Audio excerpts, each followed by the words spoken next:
सहर को पढ़ाई से रोकने के लिए हुस्ना की घटिया चाल। पूरे घर का काम सहर के सिर। माहिद के घर लौटते ही सहर की जिंदगी में जो तूफान आया है, उसने पूरे घर का माहौल पूरी तरह से बदल कर रख दिया है।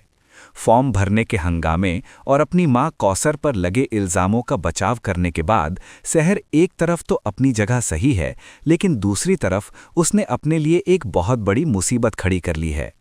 मायरा टेली एक्सप्रेस पर आज हम उसी घुटन और उस गहरी साजिश की परतें खोल रहे हैं जो सहर के खिलाफ इसी घर की चारदीवारी के अंदर रची जा रही है।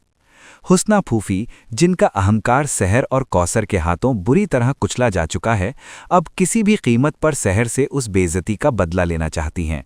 उन्हें ये बात बिल्कुल बर्दाश्त नहीं हो रही है कि इस घर की बहू, जिसे सिर्फ घर के काम और अपने शौहर की खिदमत तक सीमित रहना चाहिए था, वो बगावत पर उतर आई है और अपने हक के लिए उनकी आंखों में आंखें डालकर बात कर रही है। माहिद का रवैया भी सहर के प्रति बेहद सख्त हो चुका है। उसे लगता है कि सहर ने घर से बाहर कदम रखकर और अपनी पढ़ाई की जिद को आगे रखकर उसके गुरूर और एक शौहर के तौर पर उसके रुतबे को ठेस पहुंचाई है। कमरे में पसरा हुआ सन्नाटा इस बात की गवाही दे रहा है कि माहिद और सहर के बीच अब जज्बातों की नहीं, बल्कि एक अजीब सी जिद की दीवार खड़ी हो चुकी है। सहर अपने दिल में अपनी 10वीं की परीक्षा और अपने सुनहरे भविष्य का सपना संजोए बैठी है, जबकि माहिद अपनी रूढ़िवादी सोच और हुस्ना फूफी के भरे हुए कानों की वजह से सहर को सिर्फ एक नाफरमान बीवी के रूप में देख रहा है। हुस्ना फूफी बहुत अच्छी तरह जानती हैं कि सहर को अगर सीधे सीधे पढ़ने से रोका गया तो वो फिर से कोई नया रास्ता निकाल लेगी या फिर से अपनी मां कौसर के पास जाकर कोई नया हंगामा खड़ा कर देगी। इसलिए हुस्ना फूफी ने इस बार सहर पर कोई पाबंदी लगाने के बजाय एक बहुत ही खौफनाक और घटिया मानसिक चाल चली है।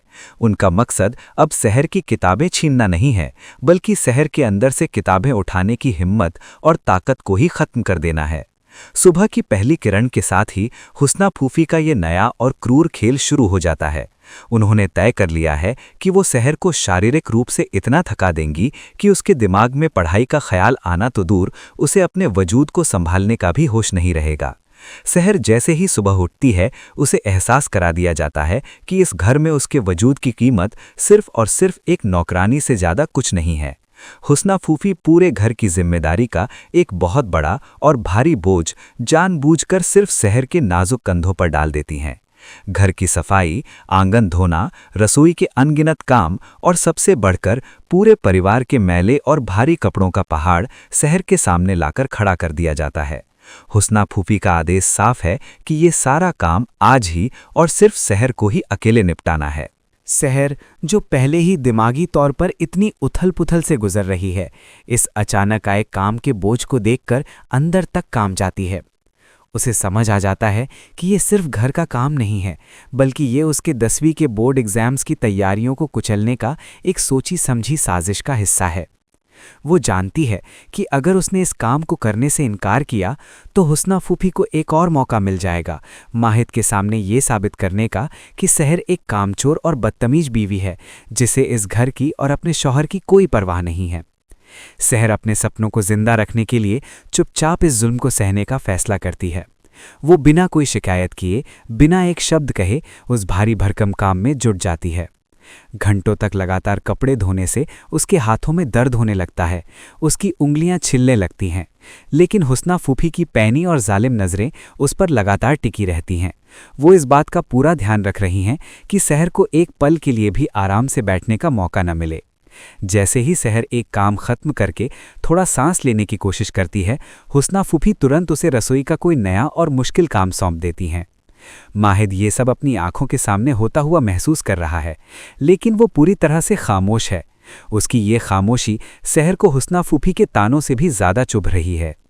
सहर को ये उम्मीद थी कि शायद माहिद, जो उसका शौहर है, उसे इस तरह जानवरों की तरह खटते हुए देखकर एक बार तो हुस्ना फूफी को टोकेगा, लेकिन माहिद का अपना गुस्सा और उसकी अना इतनी बड़ी हो चुकी है कि उसे सहर की तकलीफ दिखाई ही नहीं दे रही है। दोपहर से शाम और शाम से रात हो जाती है।